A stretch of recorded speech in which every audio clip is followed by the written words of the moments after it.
Derechos humanos y los derechos fundamentales. A ver. Enfoque del derecho. Hay dos enfoques sobre los derechos humanos, ¿no? La teoría naturalista, que nos dice que los derechos son inherentes al ser humano. Inherentes.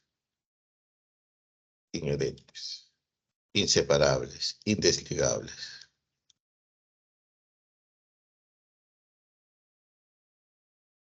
Inherentes. Propios. Se derivan de su propia naturaleza.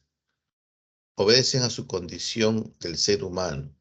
Entonces, si los derechos humanos son inherentes, ¿qué le queda al Estado? Reconocer esos derechos en sus normas.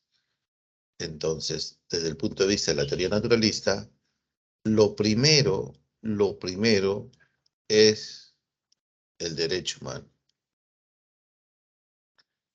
Y al margen de un Estado formado, al margen de la constitución de un Estado y al margen de las normas, todos los seres humanos tienen derechos humanos. Y luego, al Estado formado, el Estado, le queda reconocer esos derechos humanos en la norma legal, desde la Constitución hasta sus leyes, sus decretos, sus resoluciones, ¿no? En la norma legal, en sus normas.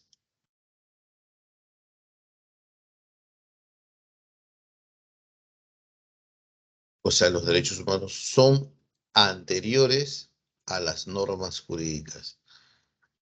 En cambio, desde el punto de vista positivista, los derechos humanos son originados por un Estado. O sea, hay una conformación de un Estado y ese Estado da normas, da normas, normas legales.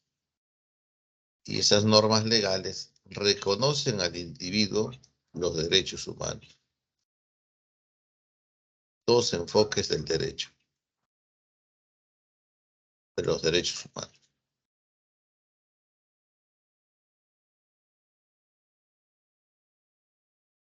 Bien. Acepciones del derecho.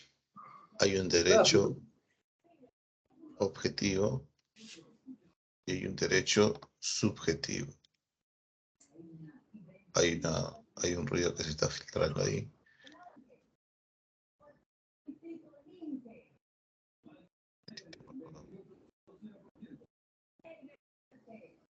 Eric, por favor.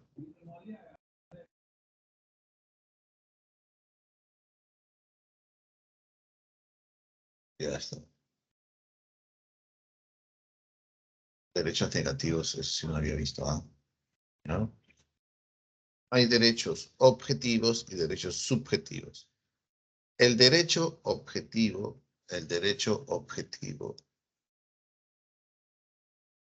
¿ya? El derecho objetivo es un derecho, o es el derecho, ¿no? Que está compuesto por todo ese ordenamiento jurídico.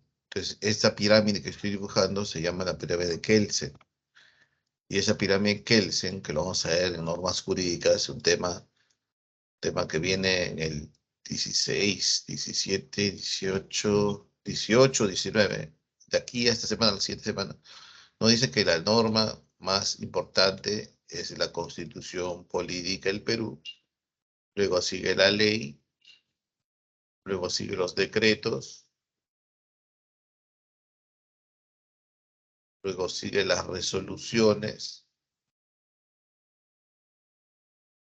Todo ese conjunto de normas legales expedidas por el Estado se llama derecho objetivo. Pero esos son los que estudian los estudiantes de derecho. Sí, algunos profesionales, claro que sí. Tenemos a las leyes laborales, tributarias, penales, civiles, ¿no? La Constitución en primer orden. Entonces, ¿esto qué origina? Esto origina derechos y obligaciones, ¿no? Ajá. Entonces, derecho objetivo, ¿qué origina en el individuo? El derecho subjetivo. ¿Y qué es el derecho subjetivo? La facultad del ser humano para hacer, no hacer o exigir algo. ¿Y quién la respalda? Respaldado por el derecho objetivo. Ejemplo, profesor, ejemplo, hoy hay un golpe de Estado, lo saca el presidente Castillo, la población civil tiene derecho a la insurgencia. ¿Qué es el derecho a la insurgencia? A desacatar a un gobierno usurpador, a desobedecer a un gobierno que no entró por las vías legales, democráticas, constitucionales. ¿Y quién ampararía a esa población que sale a las calles a protestar? El derecho objetivo, el artículo 44, 45 de la Constitución. Si terminamos de cenar en un restaurante formal, cancelamos, ¿qué podemos exigir? La boleta o factura. ¿Qué nos ampara exigir eso? El derecho objetivo. Porque ¿no? Hay un reglamento de comprobantes de pago que nos dice que el consumidor tiene el derecho de reclamar un comprobante de pago. Ah, el derecho subjetivo es la capacidad de hacer, no hacer algo, exigir algo, amparado por el derecho objetivo.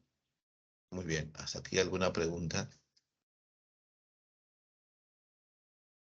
Los tratados de derechos humanos están aquí, en el mismo rango constitucional.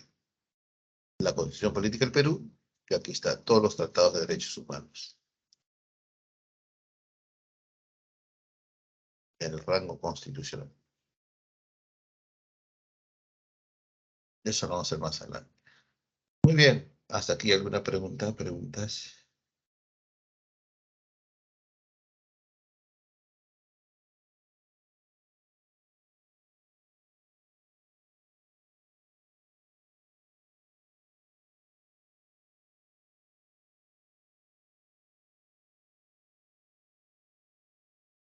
Continuamos. Los derechos humanos. ¿Qué son los derechos humanos? Los derechos humanos,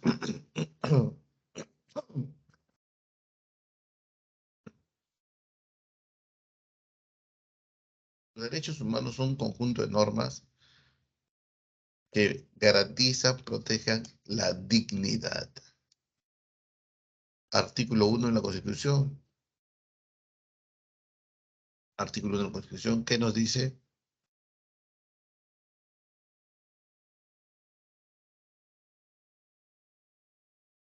Nos dice así, ¿no? El fin supremo de la sociedad y el Estado es el respeto por la dignidad del ser humano. Más o menos así dice, ¿no? O sea, el respeto por su dignidad, ¿qué significa, profesor? Significa que todas las personas tenemos derechos humanos. La defensa de la persona humana y el respeto por su dignidad son el fin supremo de la sociedad y el Estado. O sea, los seres humanos, desde el punto de vista naturalista, tenemos un derecho inherente, que son los derechos humanos. Y estos derechos humanos es un conjunto de normas que reconocen y protegen la dignidad. Somos dignos porque somos seres humanos. Y como seres humanos tenemos derechos humanos. ¿Pero qué son los derechos humanos? Un conjunto de normas, ¿no? Que nos hacen dignos. ¿Y qué tipo de normas? El derecho a la vida, el derecho a la igualdad, a la libertad, el derecho a la opinión, a la justicia, a trabajar, a la vivienda, a la dignidad, al desarrollo, al bienestar, a la conciencia, religión, política, doctrinaria, a transitar dentro y fuera del territorio nacional, a la educación, a la salud. Todos son derechos humanos. Y estos derechos, ¿no?, rigen en los estados democráticos, ¿no?, y que nos desenvolvemos en la sociedad tomando en cuenta ese fin supremo, ¿no?, de respeto por nuestra dignidad. Entonces, las relaciones en la sociedad, persona a persona, persona a empresa, empresa a persona, persona, Estado, Estado, persona, debe estar respetándose eso, ¿no? Respeto por la dignidad. Los derechos humanos es un conjunto de normas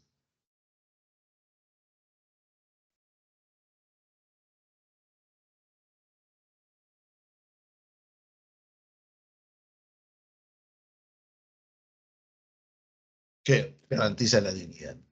Y estos derechos humanos no han sido regalados, han sido conquistados a través del tiempo.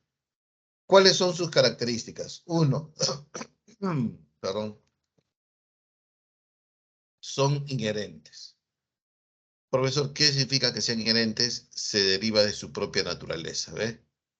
O sea, son inherentes desde el punto de vista positivista, ¿no? Porque son inseparables, indesligables, ¿no? Dos, son universales, común para todos, en todo el mundo, al margen de nacionalidad, color de piel, idioma, religión, condición económica, comunes a todas las personas sin distinción. Son interdependientes, están interrelacionados unos del otros. La vigencia de un derecho humano exige el cumplimiento de otro derecho humano. A ver, profesor, un ejemplo de interdependientes. Si yo quiero garantizar el derecho a mi hijo a la salud, y como un padre responsable tendría que asistirle a su alimentación, ¿qué alimentos le doy?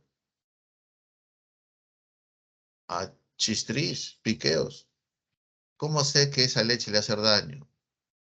¿O cuándo, en qué fecha tengo que llevarle para la vacuna? Todas esas cosas, jóvenes, todas esas cosas hacen que el derecho a la salud esté relacionado con el derecho a la información. Y el derecho a la información es un derecho humano, jóvenes. Y esté relacionado con el derecho a la educación también. Padres informados, niños vacunados. Interdependencia. ¿Se entendió? ¿Se entiende por qué los derechos humanos están interrelacionados, son interdependientes? La vigencia de un derecho humano conlleva la vigencia de otros derechos humanos. ¿Sí? Tenemos derecho al desarrollo. Es un derecho de tercera generación. ¿Y cómo podemos desarrollarnos como personas, como individuos? Profe, con educación, con salud. La vigencia de un derecho humano de tercera generación conlleva la vigencia de un derecho humano de segunda generación. A eso se llama interdependencia. Son indivisibles. Los derechos humanos es un bloque compacto. Míralo como esa figura, sino un bloque de acero compacto que no se puede dividir, no se puede jerarquizar. No podemos decir que hay derechos humanos grandes ni pequeños. Todos son tan importantes porque garantizan la dignidad del ser humano, de la persona humana. Entonces, los derechos humanos son indivisibles en el sentido que no se pueden dividir, no se pueden jerarquizar, no se pueden segregar, etcétera, etcétera. Y son inalienables. Inalienable significa ni la persona ni el Estado pueden enajenar, pueden despojar de esa persona, de ese derecho humano.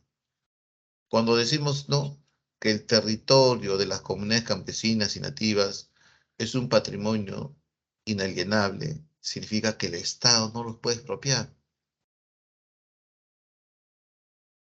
al menos que exista una causa, ¿no?, de Estado, pero así no nos lo puede quitar. Entonces, cuando decimos que los derechos humanos son inalienables, y la propia persona lo puede negociar, puede ser objeto de cesión, de alquiler, ni el Estado nos puede arrebatar, nos puede enajenar, nos puede despojar. Y son imprescriptibles, imprescriptibles, porque si se conquista ese derecho humano se queda para siempre. No se extingue, no tiene fecha de caducidad, no tiene fecha de vencimiento, no se expira. No es como una botella de yogur o un medicamento que tiene fecha de vencimiento, no, no es así. Los derechos humanos, una vez que sean conquistados, se quedan para toda la vida. Son inviolables,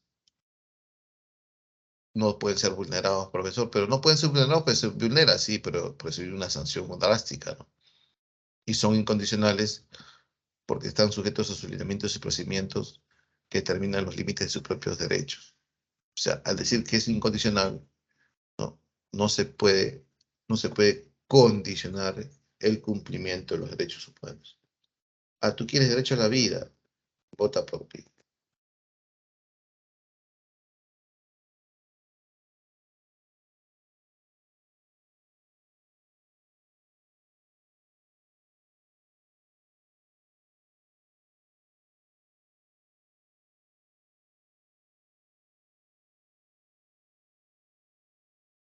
O sea, ni la norma, ni un decreto pueden condicionar el cumplimiento de los derechos humanos.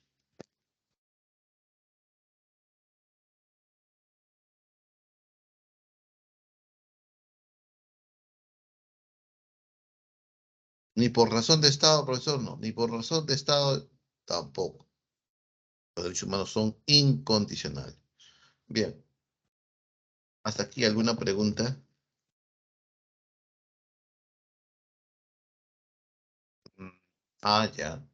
Sí, va a haber situaciones en que los derechos humanos, no todos, sino algunos derechos fundamentales se pueden suspender en los estados de emergencia generalmente. ¿Ya? Eso vamos a hacer ahora. Bien. Hasta aquí alguna pregunta.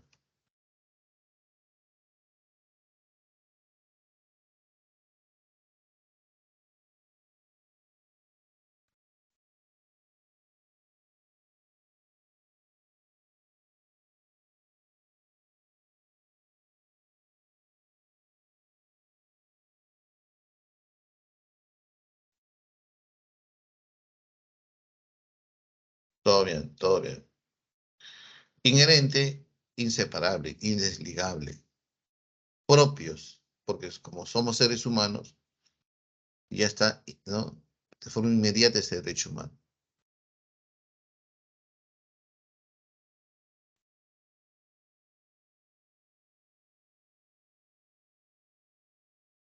Ahí vamos a ver ahora. La Corte, el Pacto de José. ¿Está bien? Bien, continuamos. Evolución de los derechos humanos. Los derechos humanos se clasifican en tres generaciones. La primera generación aparece con la Revolución Francesa del año 1789 y con ello nace los derechos civiles y políticos. Civil y el derecho político. Los derechos políticos, ¿no? Civiles y políticos. Con los derechos de primera generación, por primera vez en el mundo, los estados reconocen en la persona, en el individuo, derechos. ¿Qué derecho, profesor? El derecho a la vida. No, no había derecho a la vida, no, jóvenes. El derecho a la libertad. Son derechos civiles, ¿eh? Son derechos, ¿no? Que el Estado reconoce en cada individuo eso. El derecho a la igualdad, el derecho a la propiedad privada, el derecho a la nacionalidad, el derecho a no ser discriminado, son derechos civiles.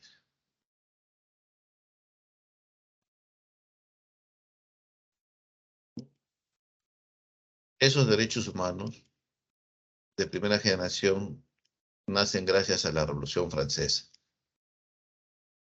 Y los derechos políticos, el derecho a la ciudadanía. Y ayer casi 25 millones de peruanos han salido a votar, ¿no? Los ciudadanos,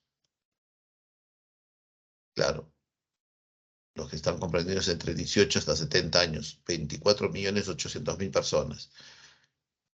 Los mayores de 70 años no están obligados a votar. El voto es obligatorio hasta los 70 años, ¿no? El derecho a elegir y ser elegidos, el derecho al voto, son derechos de primera generación. El derecho a formar partidos políticos, son derechos de primera generación. Y eso está contemplado en nuestra Constitución. Los derechos colectivos, 100 años después, ¿no? Nace con fuerza la primera revolución industrial, la segunda revolución industrial, ¿no? La aparición de las máquinas en las fábricas, las relaciones sociales de producción de estilo marxista, ¿no? Capitalista, obrero, proletariado obrero, y comienza una ola de reclamos sociales en todo el mundo, producto del origen del capitalismo, que trabajaba o pagaba salarios de miseria y subsistencia. O sea, la semilla es Marx. Marx nace en el año 1821. Para el año 1860, Marx ya, o 70 de Marx era un hombre ya influenciaba en el mundo, ¿no? Entonces, grandes sindicatos, grandes huelgas, grandes protestas y demandas sociales para la reivindicación y reconocimiento de los derechos de la clase proletariada, por eso derechos colectivos. Entonces, Europa, a finales del siglo XIX, era como Chile cuando salieron a protestar los chilenos, ¿no? Huelgas, protestas en las calles, Estados Unidos también.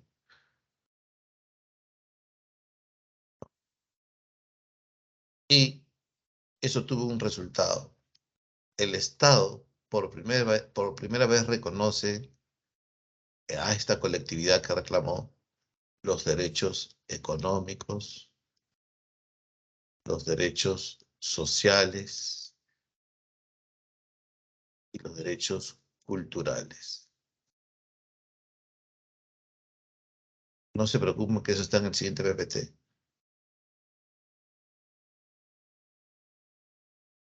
¿Ya? Pero ¿cuándo? ¿Cuándo? Si bien es cierto, el reclamo fue a fin del siglo XIX, ¿ya? La consagración, o sea, la cereza al pastel fue dentro de la Primera Guerra Mundial. Vuelvo a repetir, la lucha se hace a fin del siglo XIX, pero el reconocimiento del Estado hacia ese grupo de trabajadores se da el año 1917, dentro de la Primera Guerra Mundial, ¿no? 1914-1919, con la Constitución de Querétaro, México. Fue la primera constitución del mundo en reconocer las 8 horas laborales. ¿De qué derechos se conquistó? Derechos económicos, a la libertad de trabajar, a las 8 horas, a formar sindicatos, a hacer huelgas, al salario justo, al descanso. Sociales, al seguro de salud, a la salud, a las pensiones, ONP, AFP. Y culturales, a la gratuidad y libertad de educación. Recién, jóvenes, recién, finales del siglo XIX, inicio del siglo XX, recién el mundo conquistó el derecho a la educación. Recién, jóvenes. Por eso digo, no, los derechos no se han regalado, ¿no? Los derechos, ¿no? Se han reclamado, se han exigido y ha costado sacrificios. Siempre por ahí hay una imagen, ¿no? Dice París y todos los autos revoloteados, ¿no? Para conquistar los derechos a las vacaciones, algo así. Y luego aparece la tercera generación que se da después de la Segunda Guerra Mundial, exactamente el 10 de diciembre del año 1948, con la famosa Declaración Universal de los Derechos Humanos, proclamada por la Tercera Asamblea General de Naciones Unidas en París. Y son derechos de los pueblos, derechos solidarios, porque en ellos se va a reconocer los derechos como la libre determinación de los pueblos. Las colonias europeas de África y Asia comienzan su independencia. El derecho a la paz, al entendimiento, a resolver los conflictos entre los pueblos de manera pacífica. Por eso se crea también un organismo internacional que busca resolver controversias jurídicas como limítrofes entre los países. A ver, ¿de quién estamos hablando, jóvenes?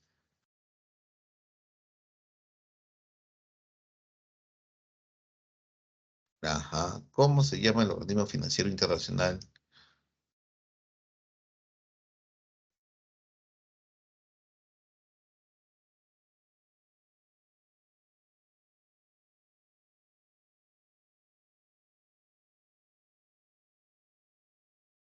¿Recuerda? Las Naciones Unidas sí, pero exactamente, las Naciones Unidas tiene varios brazos, ¿no? Tiene el Banco Mundial, el Fondo Monetario Internacional, tiene la OIT, la UNESCO, pero ¿cómo se llama esa institución de las Naciones Unidas que resuelve las controversias jurídicas entre los países? ¿Se recuerdan? El diferendo marítimo entre Perú y Chile, ¿quién lo resolvió? Y no lo resolvimos en forma violenta, ¿no? Con una guerra. ¿Sí lo conocen? La Corte Internacional de Justicia de La Haya. Entonces, ¿por qué se crea la Corte Internacional de Justicia de La Haya? Porque ya no queríamos guerra, pues. Pues esta Corte Internacional de Justicia de La Haya, ¿no? Va a resolver, o tratar de resolver, ¿no? Controversias jurídicas suscitadas entre los países. ¿Ven? Siguiente. Ahí está el tema, ¿eh? Derechos de primera generación, segunda generación y tercera generación. Hasta aquí, ¿alguna pregunta? ¿Preguntas?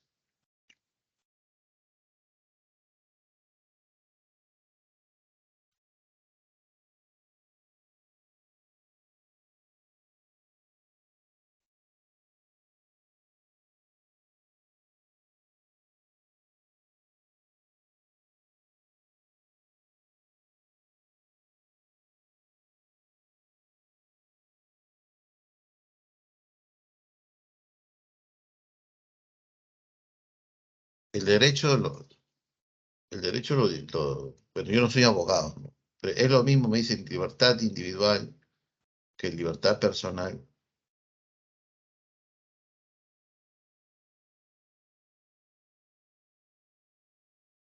Hay un habeas corpus. El habeas corpus que defiende la libertad individual.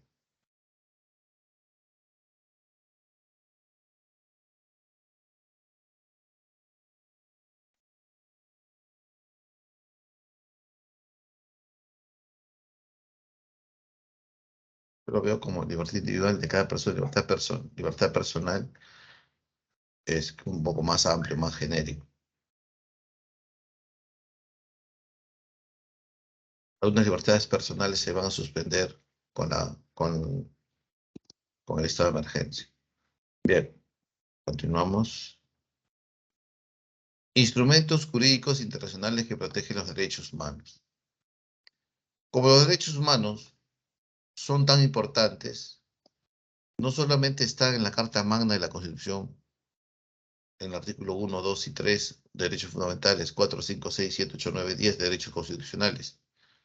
El Estado se compromete a garantizar esos derechos humanos, artículo 44. Deber del Estado, garantizar la vigencia de los derechos humanos. Artículo 1, ¿no? La defensa de la persona humana y el respeto por su dignidad es el fin supremo de la sociedad y el Estado. Y no le basta esto al Estado. El Estado también forma parte de todo un organismo internacional donde se compromete con esos organismos internacionales a proveer, respetar los derechos humanos, jóvenes. Entonces, ¿no? Dice así. Los instrumentos jurídicos internacionales tienen por finalidad reconocer internacionalmente, ¿no? Y proteger y promover los derechos humanos.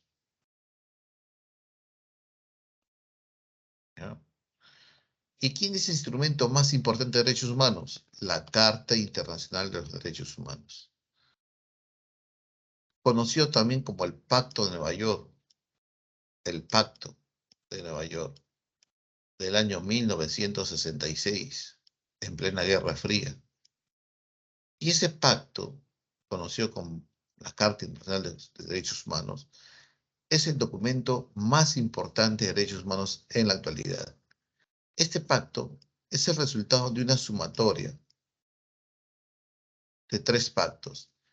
El Pacto de los Derechos Civiles y Políticos de primera generación, fomentados por Occidente, por Estados Unidos, civiles y políticos, libertad, ciudadanía, elegir partidos políticos, ¿no?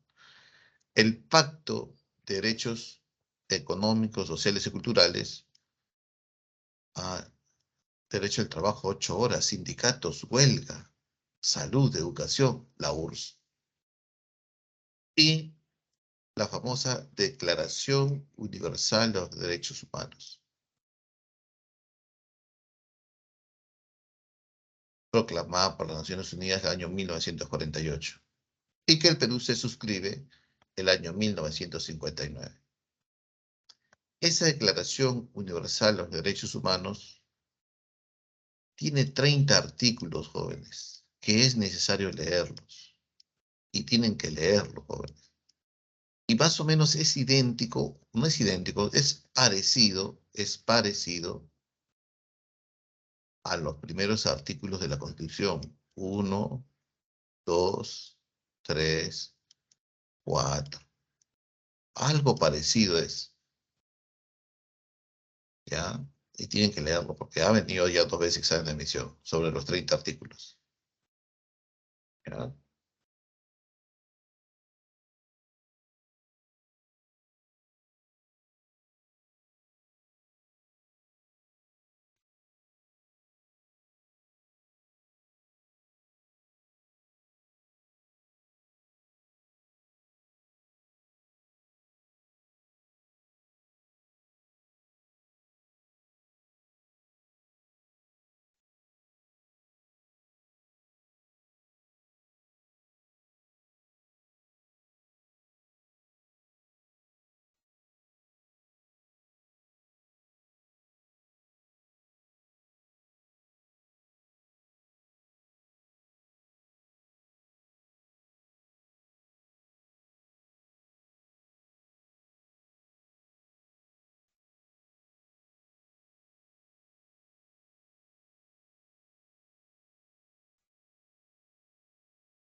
Bien. ¿Preguntas hasta aquí? ¿Preguntas? Continuamos. Bien. ¿Cuál es la pertinencia de la Declaración Universal de los Derechos Humanos? La Declaración Universal de Derechos Humanos es, como indica su título, universal, lo que significa que se aplica en todas las personas de todos los países del mundo. Es universal, ¿no? Declaración Universal de los Derechos Humanos. Pero es una declaración, ¿no? Aunque no es legalmente vinculante. Esto es importante. ¿Qué significa que no es legalmente vinculante? Que no es obligatorio acatarlo. La protección de los derechos humanos y libertades contenidos en la declaración está incorporada en numerosas constituciones y marcos jurídicos nacionales. Entonces, profesor, si no es legalmente vinculante, o sea, la ONU no puede obligar a las naciones a cumplir esta Declaración Universal, no. Entonces, ¿qué es? ¿Qué es? Es un acto propositivo. Y son las naciones que por voluntad propia se adhieren y se comprometen, ¿no?, a acatar.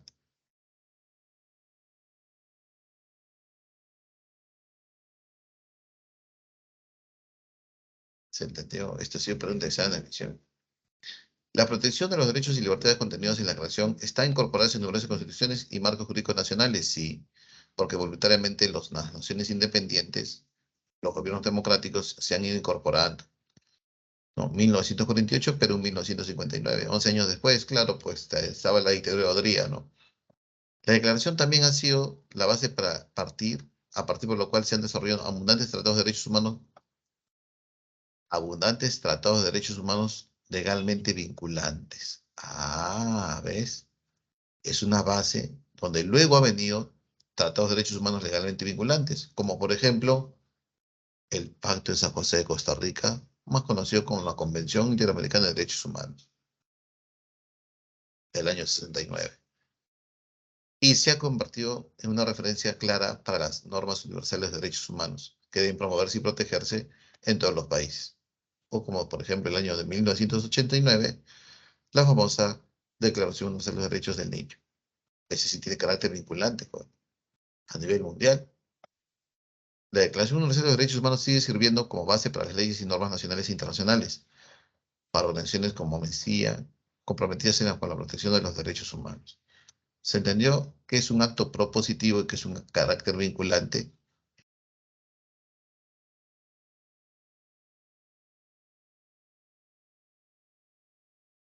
La Carta Internacional no, es el pacto. No confundir la Carta con el pacto. Vamos a ver por qué Estados Unidos puede aplicar la pena de muerte por delitos fuera de traición a la patria en caso de guerra. ¿Sí? Vamos a explicar eso. Ahí está. El Sistema Interamericano de Derechos Humanos. El Pacto de San José de Costa Rica. O sea, aquí es de carácter universal, ¿no? Con las Naciones Unidas, ¿no? Y la famosa Carta Internacional de Derechos Humanos, ¿no? La famosa Declaración Universal de Derechos Humanos no es legalmente vinculante, no es. ¿Qué significa vinculante? Que los estados no están obligados a acatar. Un tratado internacional es de carácter vinculante. Lo que se afirma en el tratado, las partes tienen que acatar. Pero hay convenios internacionales que no pueden ser vinculantes. Por ejemplo, el foro APEC, el Foro de Cooperación Económica Asia-Pacífico. Es un foro, más no un tratado. Eso no tiene carácter vinculante. En el foro se dice, si hay un acuerdo y por voluntad propia los países obedecen ese acuerdo, por voluntad, no tiene carácter vinculante. Bien. El pacto, ese tiene carácter vinculante. La Convención Americana de Derechos Humanos suscrita con el 22 de noviembre del año 69 en San José, Costa Rica. Constituye una de las bases del Sistema Interamericano de Protección de Derechos Humanos. Entonces, este pacto de San José, Costa Rica, nos va a promover el derecho a la vida y el derecho a una indemnización. Y este pacto que promueve, protege los derechos humanos, ¿no? Tiene dos brazos: la Comisión Interamericana de Derechos Humanos y la Corte Interamericana de Derechos Humanos. No confundir con la Corte Internacional de Justicia de la Haya, esa es otra cosa. ¿Ya? Estamos hablando de interamericano. La Haya es a nivel global y pertenece a las Naciones Unidas y va a resolver conflictos jurídicos entre países. En cambio, la Comisión y la Corte no. La Comisión y la Corte van a promover, van a observar los derechos humanos en el continente americano. ¿Cuál es la diferencia entre la Comisión y la Corte? La Comisión es el filtro. La Comisión es el primer paso para ir a la Corte, ¿no? La Comisión es un órgano no judicial que promueve, observa y hace visitas in situ en lugares donde supuestamente se han vulnerado los derechos humanos y recibe las demandas de los pueblos, de los ciudadanos, cuando sus derechos humanos se han violado en su país y en ese país no se ha hecho justicia. Él recibe la denuncia, evalúa y que pase a la Corte. La Corte es un órgano jurisdiccional, o sea, es un órgano donde va a administrar justicia y tiene carácter de contencioso. O sea, la Corte va a decir, sí, Estado, tú violaste derechos humanos, sí, Estado, tú no violaste derechos humanos. Entonces, tanto la Comisión y la Corte promueven los derechos humanos en el continente americano. La Comisión es el primer paso, la Comisión es el primer paso y la Corte el segundo paso.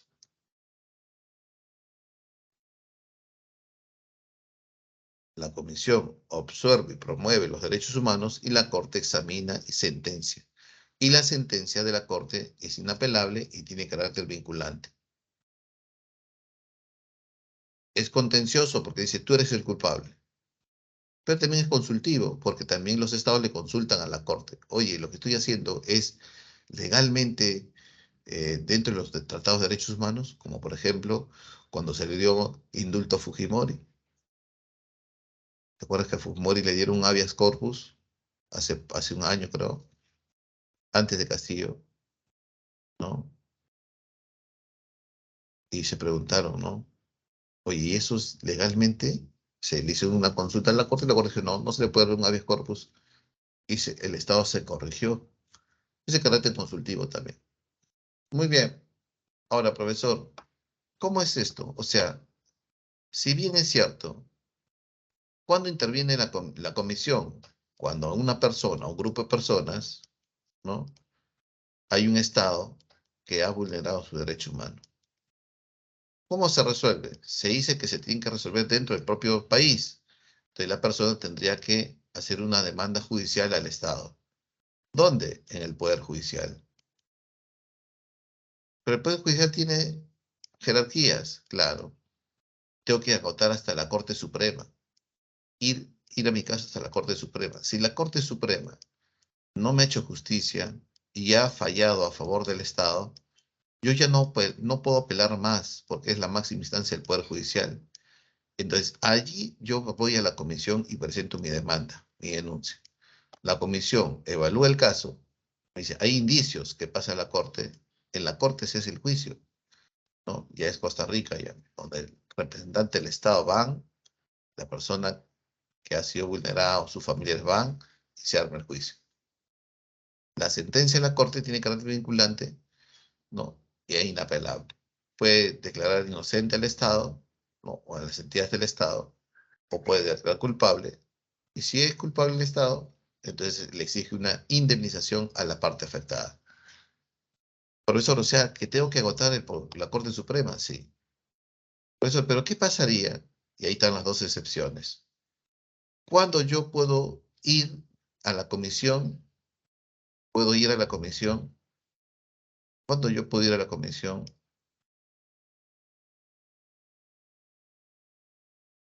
sin agotar la Corte Suprema? Sin agotar la justicia en mi país. Por dos motivos. Uno, cuando la justicia en el país tarda, cuando hay una demora, tarda, tardanza de la justicia. ¿Está bien? O dos, segundo motivo, cuando yo no tengo acceso a la justicia,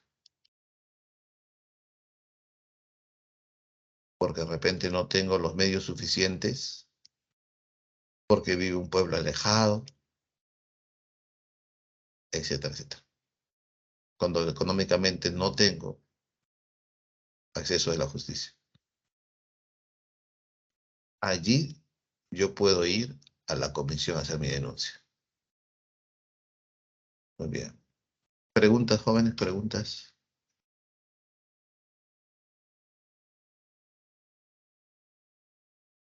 Entonces, el Pacto de San José de Costa Rica reconoce la pena de muerte en el país, en los países miembros. Reconoce la pena de muerte. Y eso ha sido ratificado por los países como el Perú. O sea, ¿existe pena de muerte en América? Sí, el pacto lo reconoce, pero condiciona solo por traición a la patria, en caso de guerra. Profesor, pero la Constitución dice lo contrario. Sí, la Constitución peruana dice lo contrario.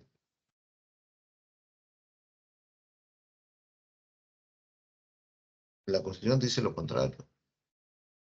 Porque la Constitución Política del Perú dice que en el Perú existe la pena de muerte en caso de traición a la patria por guerra. Pero también nos dice lo siguiente, y terrorismo, y terrorismo. La pena de muerte solo puede aplicarse por el delito de traición a la patria en caso de guerra. Y el de terrorismo, conforme a las leyes y tratados de los que el Perú es parte obligada.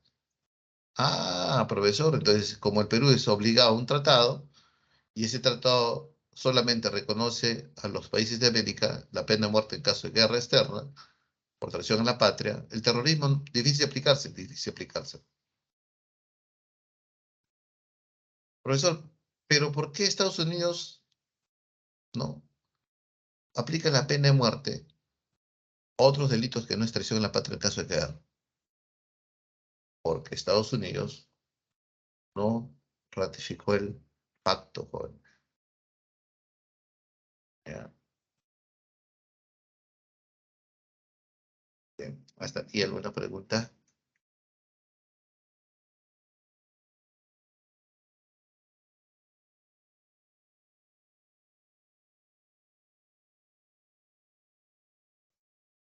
Claro, claro. Cuando se vulnera derechos humanos, la ONU puede poner sanciones, sí, así es.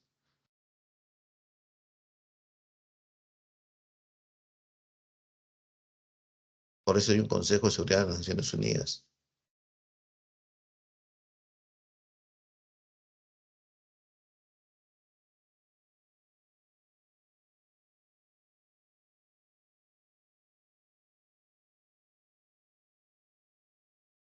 Sí, el Estado peruano ha perdido y para perdiendo, ¿no? Para perdiendo. Por eso dicen, ¿no? ¿Por qué no matamos a los delincuentes? No, no es así, ¿no? Podemos hacerlo. Creamos un batallón clandestino y ajusticiamos a todos los delincuentes que han reincidido, ¿no? Para eliminar la delincuencia que es ya el gran problema del país. Pero luego va a venir los juicios al Estado, ¿no? Los juicios al Estado. Con respecto a los ex terroristas que tomaron la embajada de Japón, eh, hola, hola, ¿se me escucha?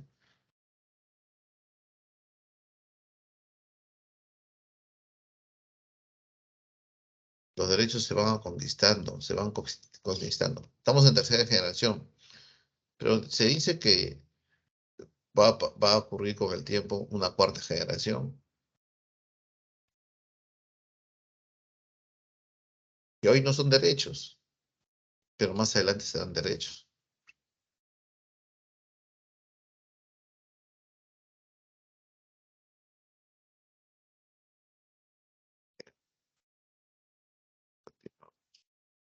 Ahí les dejo la comisión y la corte la diferencia, ¿ya?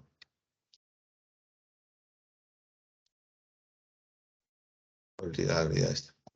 La Carta Democrática Interamericana, que forma parte también, ¿no?, del Sistema Interamericano de Derechos Humanos, fue firmada el año 2001 en el Perú, ¿ya? ¿Qué promueve la Carta? La Carta promueve, ¿no?, la promoción de los valores democráticos dentro de nuestro continente.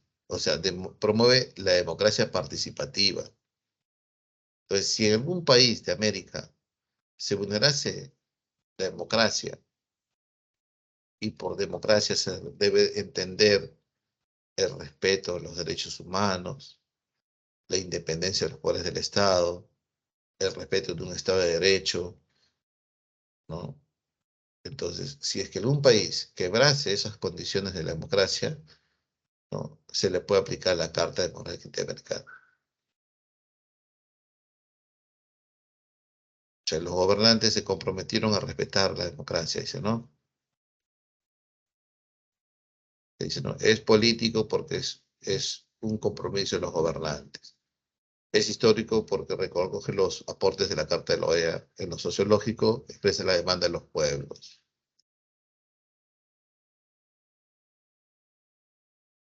Aunque se trate de una resolución y no un tratado, mira, lo importante, ¿no? Es una resolución, no un tratado, o sea, no tiene carácter vinculante. Es claro que no es una resolución cualquiera, porque fue expedida como herramienta de actualización e interpretación de la Carta Fundacional de la OEA, dentro del espíritu de desarrollo progresivo y el derecho internacional. Entonces, ya más o menos entendiendo, ¿no? Resoluciones, carácter vinculante, no es vinculante, etcétera, etcétera. En Ecuador, el caso de una niña que ya ahora es adulta, que fue ultrajada en su colegio público por el director del colegio. Eso ha sido resuelto hace poco. Fue un juicio de años, ¿no? La niña tenía 11, 12 años, mira, ya ahora tiene más de 30 y recién se ha resuelto eso. El juicio se agotó en Ecuador. Yo imagino que la Corte Suprema por varias veces ratificó la inocencia del director de un colegio público. Y el caso pasó a la comisión. La comisión evaluó y pasó a la Corte. Y la Corte sentenció al Estado ecuatoriano, jóvenes. Lo mismo pasa aquí en el Perú. Los familiares de los ex terroristas que tomaron la Embajada de Japón, ¿no? El Estado vulneró sus derechos humanos en el sentido que no se los entregó a sus familiares para que ellos los puedan enterrar.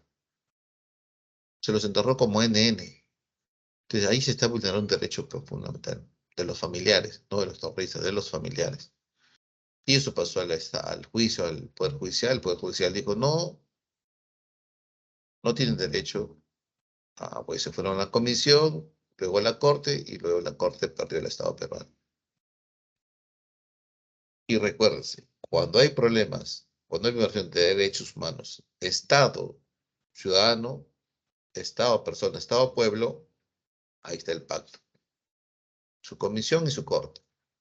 Pero cuando hay controversias jurídicas entre Estado y Estado, eso no resuelve la Convención de la Corte, sino quien resuelve las Naciones Unidas a través de la Corte Internacional de Justicia de la Haya.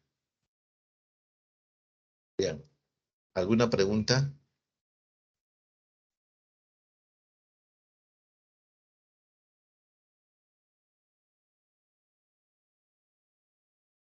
¿Firulais tiene derecho, profesor? Firulais no tenía derecho, jóvenes. No tenía derechos. Ahora ya tiene. Ahora ya tiene. Porque ya se aprobó la ley hace años. La ley que protege los derechos a los animales, no los derechos de maltrato a el derecho del maltrato animal, ¿no? Ya se puede enjuiciar ya. La vez pasada vi cómo la policía rompió la puerta de un departamento en San Isidro porque los vecinos se quejaron que ese animal, el perrito estaba semanas, ¿no? En el balcón sin tomar agua, sin alimento, y lloraba todas las noches. Tocaron la puerta, no abría, y rompieron la puerta. Flagrancia delito, maltrato animal.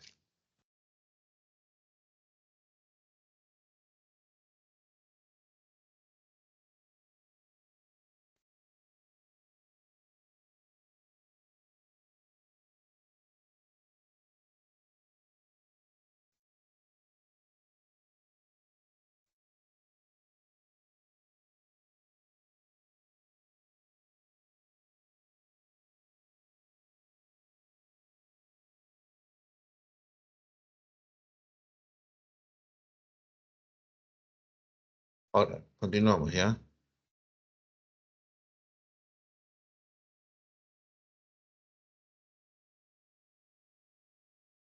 La Convención de Derechos del Niño, este sí tiene carácter vinculante, ¿ya ves? Porque ya es un tratado ya.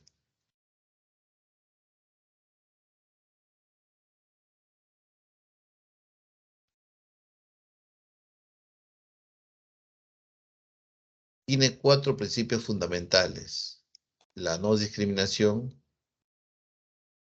la dedicación al interés superior del niño, el derecho a la vida, la supervivencia y desarrollo, el respeto por los puntos de vista del niño.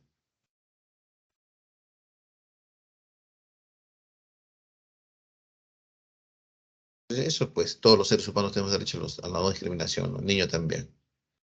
Vino una pregunta de pre-recuerdo que decía, ¿no? Que en un colegio público hay 50 vacantes para un aula y 49 son venezolanos. Y hay padres de familias que no han matriculado, madres de familias peruanas, y reclaman ante la directora, ¿no? No es posible que se prefieran a los hijos de los venezolanos que a los hijos de peruanos, ¿no? Y le exigía a la directora que lo saque a varios hijos de venezolanos para matricular hijos de peruanos. ¿Qué dice la convención? Que los niños no pueden ser objeto de discriminación de sexo, raza, origen, nacionalidad, condición de piel o cualquier otra índole. La dedicación al interés superior del niño. Cuando hay disputas de quién se queda con el niño, a veces las fallos judiciales sorprenden, ¿no? Se lo dan al papá. Porque detrás de todo ello, ¿qué cosa hay? Un razonamiento que el hijo va a estar mejor con el papá que con la mamá. Ustedes pueden ver en las novelas, en las películas, ¿no? Por qué se le quita la patria potestad al papá? Porque tiene violencia, es violento, consume drogas, ¿no? Entonces, profesor, ¿qué busca el juez?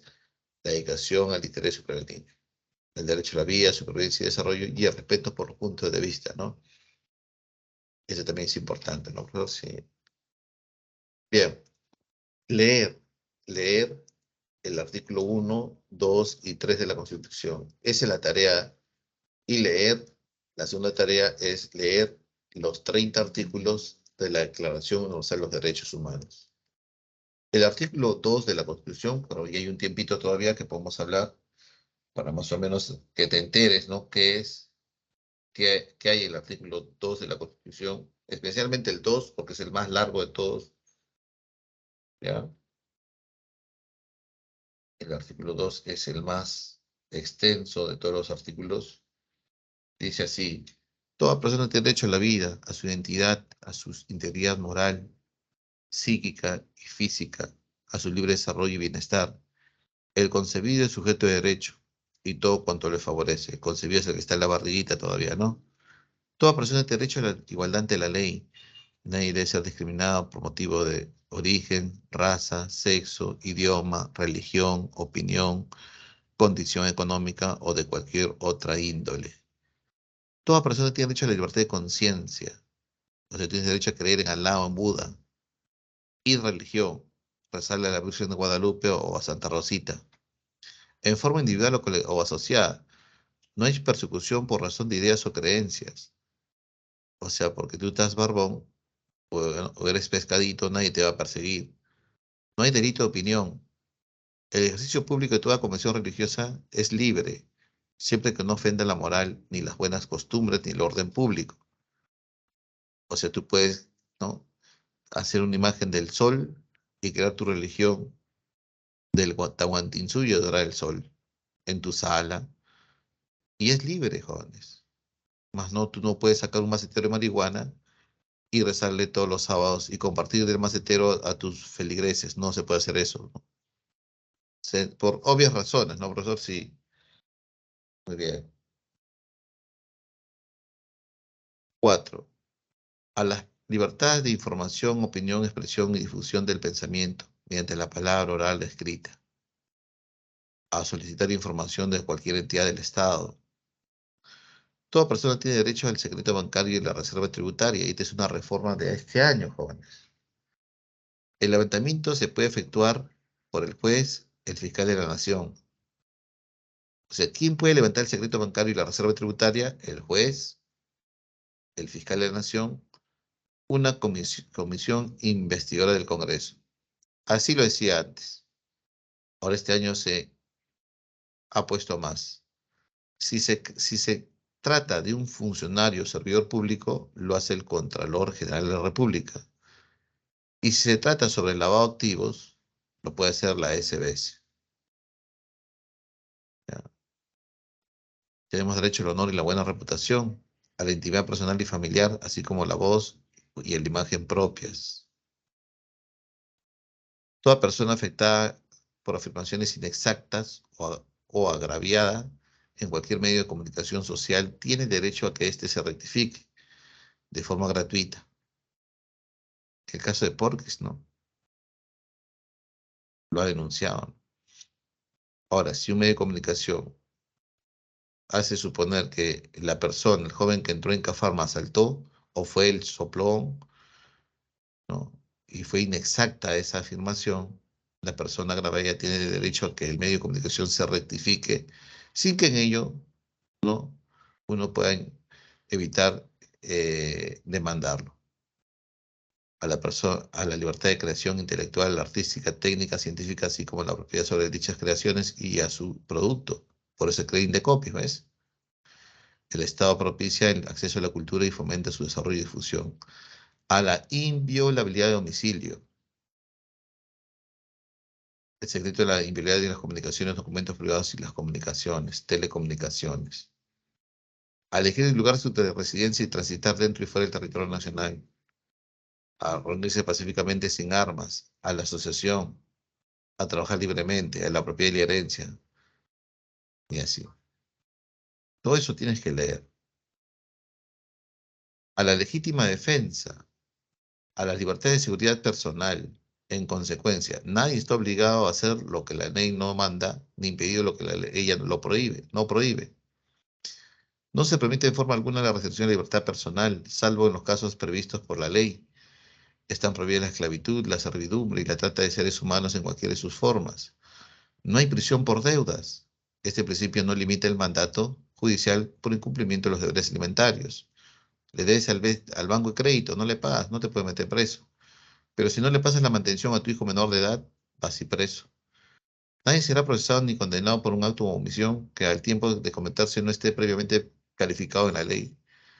Toda persona es inocente mientras que no se haya declarado judicialmente su responsabilidad. La presunción de inocencia, jóvenes. Por eso que varios candidatos postulan con demandas judiciales, pero solamente son demandas, están en proceso de investigación, son inocentes para la ley, porque prima la presunción de inocencia. Nadie puede ser sometido, detenido por mandato judicial o por flagrancia. ¿Saben eso, no? ¿Por qué el policía me puede detener por dos motivos? Hay flagrancia o orden judicial. No hay otro. Y la detención dura 48 horas. Era 24 horas, 48 horas. Pero, la detención va a ser 15 días en el caso de, y esa es una nueva reforma, va a ser por 15 días cuando se trata de terrorismo, narcotráfico, espionaje y crimen organizado. Esos cuatro motivos van a hacer que la policía nos pueda detener 15 días, jóvenes.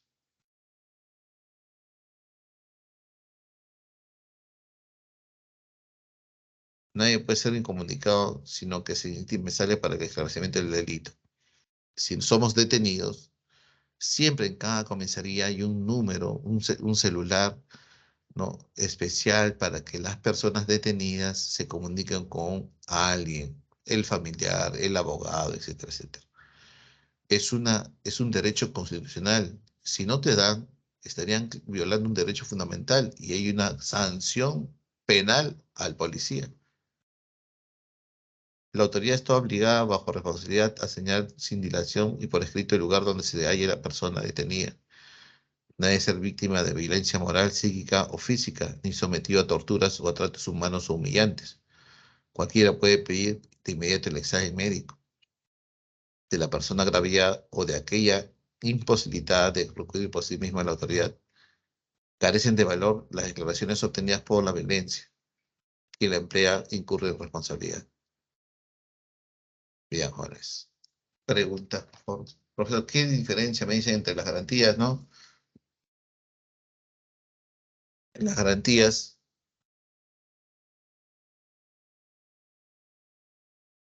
ah, sí, pues, cachetadones, lo agarra cachetadones, ¿no?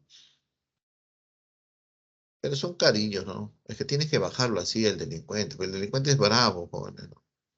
De una forma de bajarlo, ¿no? Es un par de cachetadas. ¿Cuál es la diferencia del concebido? El concebido es el ser humano que todavía no nace, y la persona humana es el que nació. Esa es la diferencia. La diferencia entre un concebido y una persona humana es que el concebido es todo ser humano antes de nacer, y la persona humana es el que ya nació.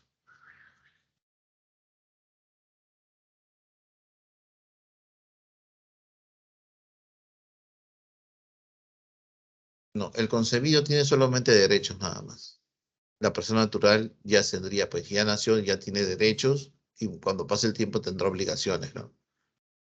Pero sí, cuando hablo sobre el conocimiento sobre el gobierno, no se aplica el habeas data, información habeas data.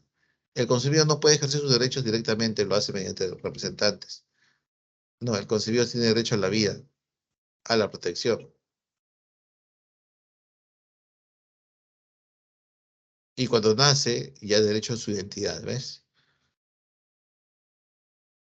Ah, profesor, el concebido también tiene derecho a la herencia, claro, pero tiene que nacer vivo, pues. Sus demás derechos están condicionados a que nazca vivo.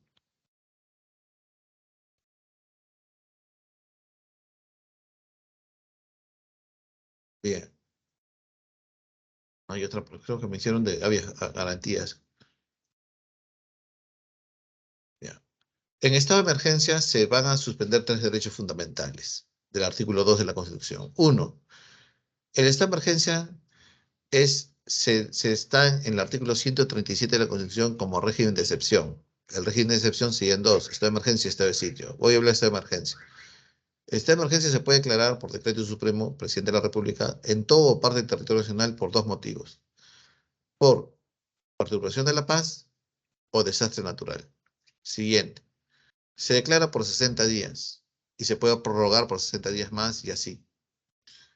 Se suspenden tres derechos fundamentales del artículo 2 de la Constitución. Uno, la inviolabilidad domiciliaria. Dos, la libertad de tránsito. Y tres, la libertad de reunión. Por eso se aplica toque de queda. Vulnera el derecho a la libertad. El estado de sitio nunca se ha dado al Perú, pero es que se da en caso de guerra exterior, guerra externa.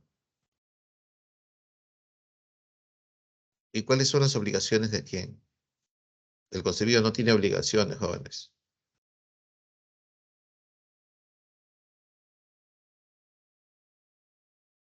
Nosotros sí tenemos obligaciones. Ayer hemos cumplido una obligación, el ir a votar.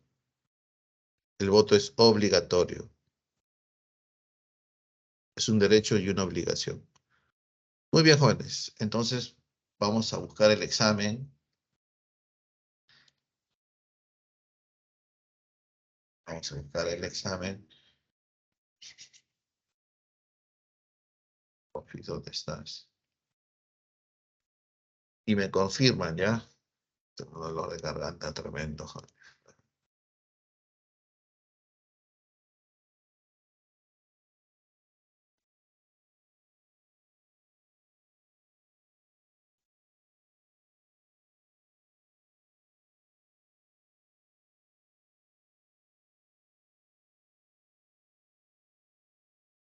Octubre, 3 de octubre. Oh,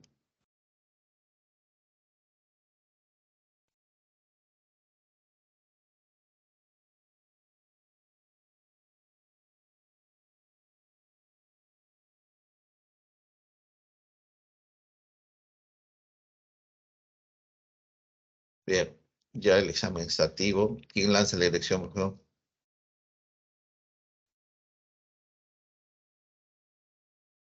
¿Quién estaba en el último círculo del infierno? Adelante. Están haciendo preguntas. Bien, gracias, Almendra. Los que no tienen la clase.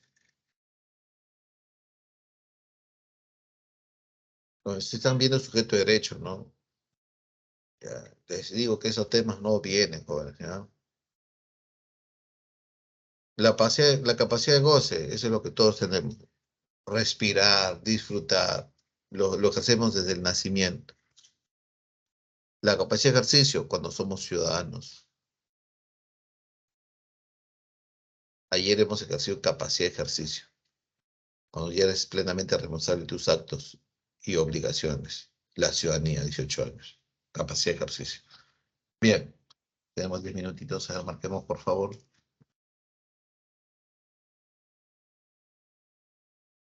Abigail me dice, profesor, una pregunta. La mayoría saca su DNI a los 17 años, pero al cumplir 18 años años debe volver al RENIEC para sacar un nuevo DNI o ya no es necesario. El DNI se da desde el nacimiento, jóvenes. Que yo tengo entendido, mi hija tiene DNI, ha vencido como un año, solo no le saco. Pero no. Y cada cierto tiempo de tu niñez se va renovando, renovando, renovando. Al azul, bien. Miren, si tú tienes DNI amarillo y tenías 18 años, con el amarillo se vota también. Porque la Constitución dice que nosotros ejercemos ciudadanía a partir de los 18 años y tenemos inscripción electoral. Como tienes DNI amarillo, tienes inscripción electoral. Y como tienes 18 años, cumplís los dos requisitos.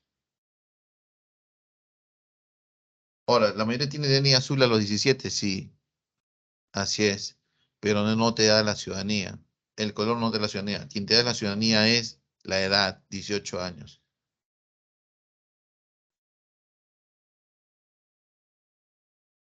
Bien, marquemos, por favor.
El, el servicio militar es voluntario, no es obligatorio.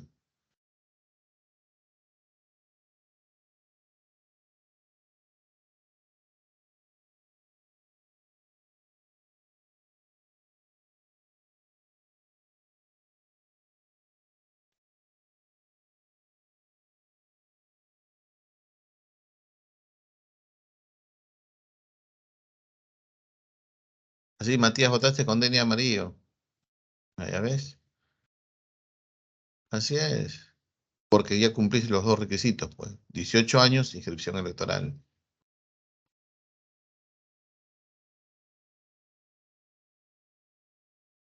Ahora, lo obvio es que si ayer cumpliste 18 años, también tendrías que votar. Y ahí se está cumpliendo cabalmente lo que dice la Constitución, ¿no?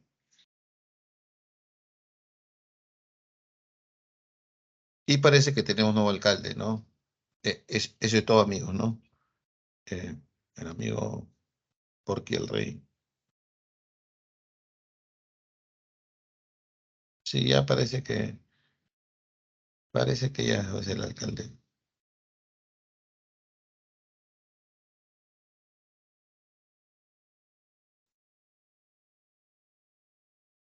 Yo, ¿por quién voté? Pues mi voto es más que todo político, ¿no? O sea, calculador. ¿Por qué voy a votar por el tercero si sé que no va a ganar?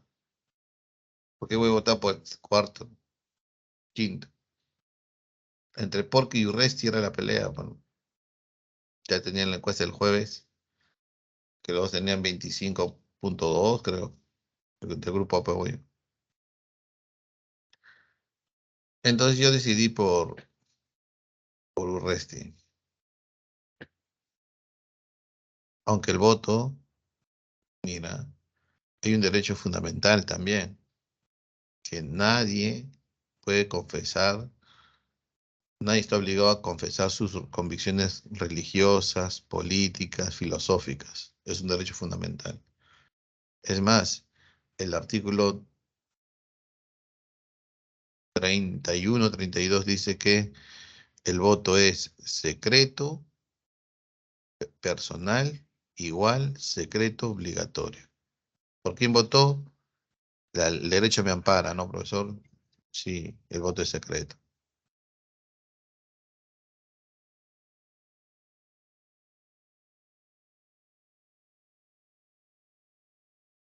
Bien,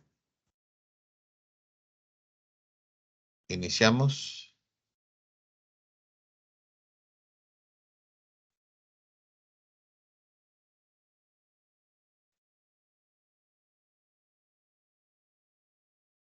Es que eso es lo que tenemos como candidatos, ¿no?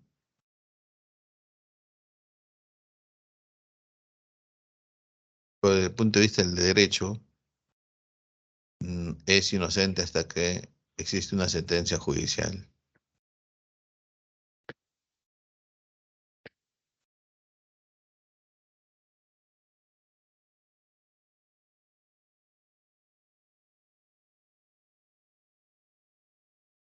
Todo está consumado, jóvenes. Todo está quemado en el Perú. Los alcaldes ya saben, ya los que han ganado ya saben cómo van a recuperar su inversión. Es así, este es un negocio.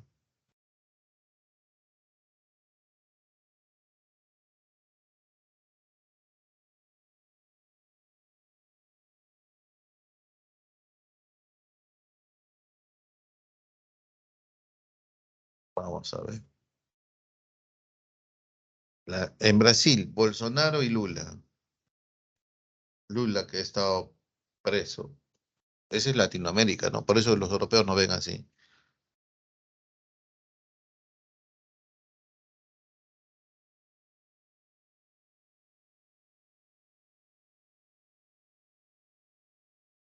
Bien, vamos a continuar, jóvenes. Uno, pregunta número uno.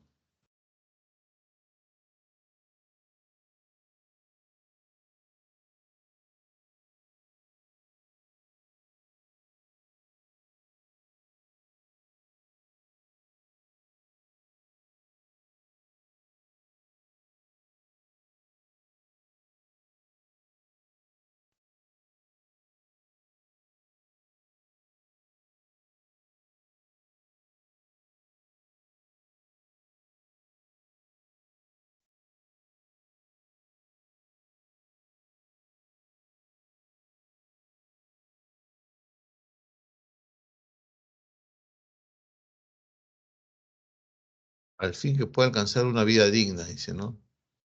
Para cumplir este propósito, el candidato promete más puestos de trabajo, acceso a la salud, la educación. O sea, la vida digna, para alcanzar la vida digna, tenemos que cumplir ciertos derechos, ¿no? De manera parcial, total, ¿no? El trabajo, la salud, la educación. Entonces, profesor, el cumplimiento de un derecho humano conlleva el cumplimiento de otros derechos humanos, la interdependencia. Uno, casa. Dos, la Carta Internacional de Derechos Humanos es la suma de un conjunto de instrumentos. Vimos la carta, ¿no? Científica y verdad falsa. La Declaración Universal de los Derechos Humanos constituye un conjunto de orientaciones por lo que tiene rango de acuerdo internacional. No, no, profe, no, no es un acuerdo internacional, ¿no? Es un acto propositivo, ¿no? Sería falso.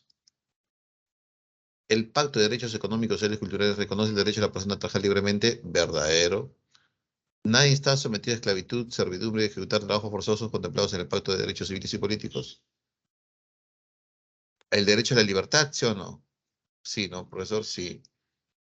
Los dos pactos internacionales son independientes a la Declaración Universal porque contemplan facultades distintas a de este tipo de documento, ¿no? Porque si tú lees la Declaración Universal de los Derechos Humanos, este reconoce los pactos, ¿no? Recoge los pactos, joder. Entonces sería falso. Avión. Tres, establezca la correcta relación entre las generaciones de derechos humanos con los casos propuestos. Derecho de primera, segunda y tercera generación, y aquí tenemos los casos. A ver, marquemos, por favor.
Tres, establezca la relación correcta entre las generaciones de derechos humanos con los casos propuestos. Primera generación.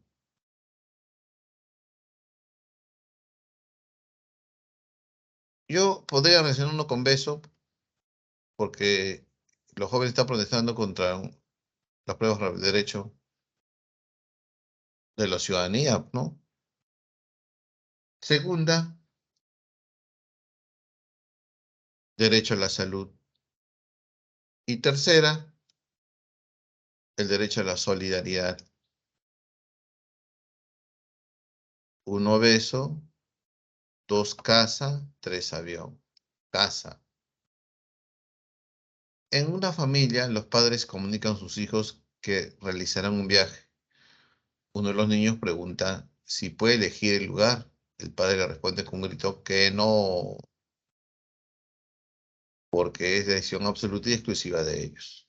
Del caso es descrito, ¿qué principios de derecho del niño se estarán vulnerando?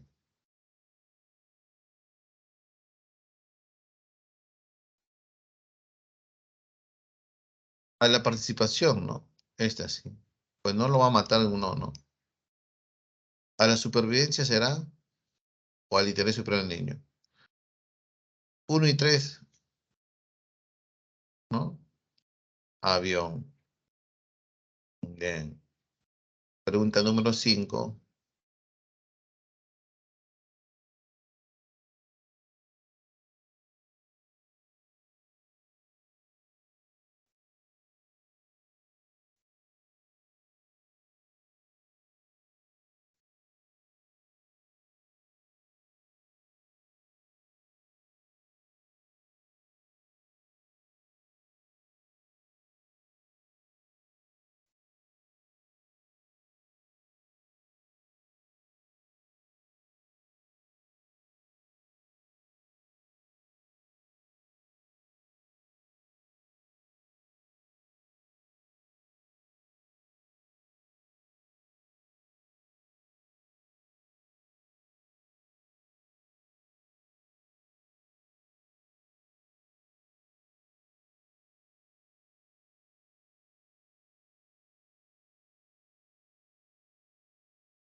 ¿Qué marcamos las 5?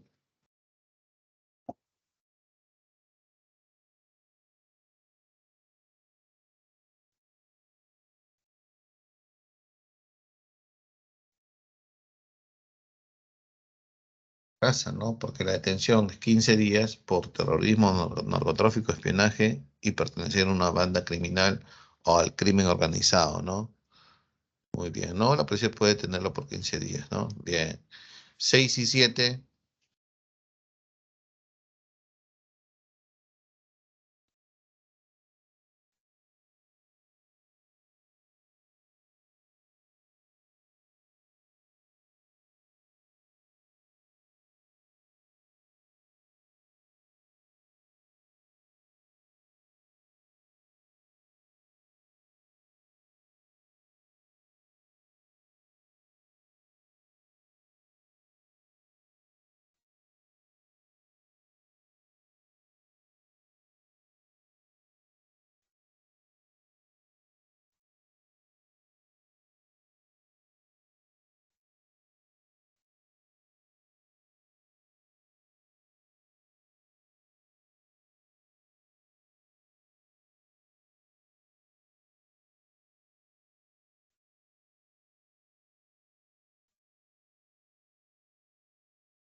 No, por eso les comenté, ¿no? Que todos tenemos derecho a mantener en reserva sobre nuestras convicciones filosóficas, religiosas, doctrinarias, políticas. Bien. Y las 7, se pregunta examen de San Marcos.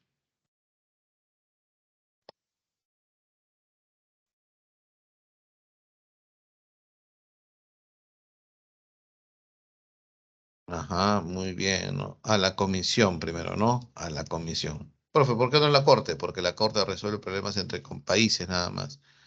Bien. 8 y 9.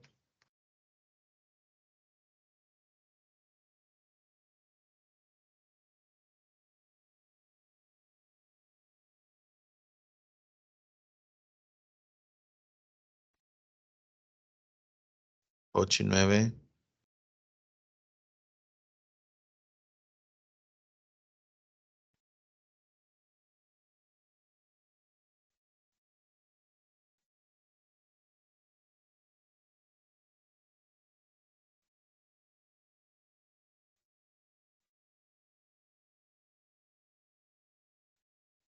Ujú. No hay prisión por deudas. Y ya sabes cuál es la excepción, ¿no?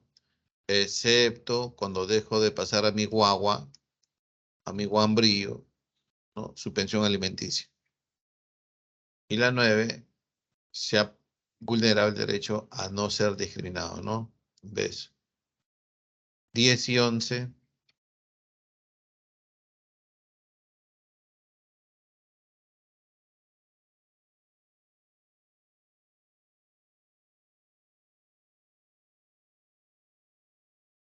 Van a postular este octubre. ¿Alguno va a postular?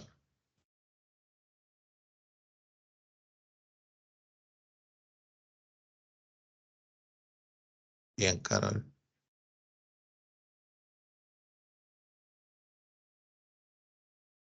Este es un tema que viene.